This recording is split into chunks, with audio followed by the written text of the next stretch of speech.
और बेहद विशालकाय तारों ने किया, जिनकी तलाश में हम आज भी ब्रह्मांड का कोना कोना छान रहे हैं। इन हाइपोथेटिकल स्टार्स को वैज्ञानिक आज पॉपुलेशन 3 स्टार्स नाम से भी परिभाषित किया करते हैं। पहली पीढ़ी के ये दानव प्योर हाइड्रोजन और हीलियम से परिपूर्ण थे। इनमें किसी भी तरह की मेटेलिसिटी या भारी तत्व मौजूद नहीं थे। आज तकरीबन 13 अरब सालों से कई ज्यादा समय बाद ब्रह्मांड में मौजूद मैटर, कई आकाश गंगाओं, उनमें मौजूद अलग अलग आकार प्रकार के तारों, उनकी चमक और उनकी उम्र के हिसाब से बेहद व्यवस्थित और स्थिर नजर आता है। लेकिन आज के कॉस्मोस में नजर आते ये तमाम तारे ही मात्र तारे नहीं हैं जो हमारे इस कॉस्मोस में एग्जिस्ट करते हैं या करेंगे। अब से कई अरबों खरबों सालों बाद इस ब्रह्मांड में कई ऐसे विचित्र तारे या ऑब्जेक्ट्स तैर रहे होंगे जो हमारे आज दिखाई पड़ते कई तारों की आधुनिक चरण या कहें एडवांस्ड स्टेजेस होंगी, जो पूरी तरह से नए सेलेस्टियल ऑब्जेक्ट्स होंगे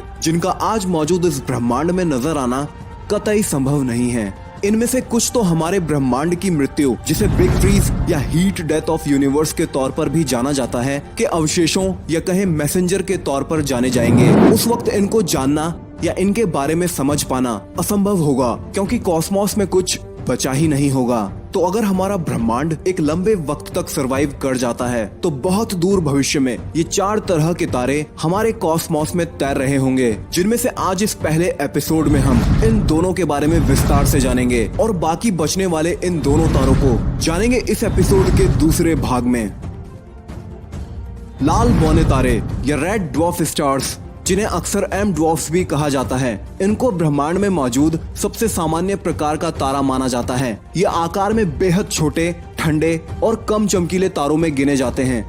इसी वजह से अकेली हमारी आकाश गंगा मिल्की वे में ही तारों की कुल संख्या का 3/4 यानी तकरीबन 75% हिस्सा रखने के बावजूद भी इन्हें हमारे लिए खुली आंखों से देख पाना लगभग असंभव हो जाता है। साथ ही साथ यह बौने तारे द्रव्यमान यानी मैस में भी अन्य तारों के मुकाबले बेहद कम होते हैं। अभी तक ज्ञात सबसे छोटा रेड ड्वार्फ मैस में जुपिटर से महज 80 गुना ही ज्यादा सामने निकल कर आया, जबकि हमारा सूर्य जो एक जी टाइप मेन सीक्वेंस स्टार है, यह जुपिटर से तकरीबन 1000 गुना तक ज्यादा मैसिव है। ये छोटे और ठंडे तारे अपने आप में किसी रहस्य से कम नहीं हैं। खगोलविदों का मानना है कि ये लाल बौने तारे कई खरबों सालों तक जी सकते हैं, क्योंकि ये आकार में छोटे होते हैं, जिस वजह से इनकी कोर में चलने वाली न्यूक्लियर फ्यूजन प्रोसेस यानी हाइड्रोजन से हीलियम में बदलने वाली प्रक्रिया बेहद ही धीमी होती है। जिसका मतलब यहाँ ये भी है कि आज मौजूद इस ब्रह्मांड में कुछ लाल बौने तारे हो सकता है हमारे ब्रह्मांड की उम्र जितने ही पुराने हों।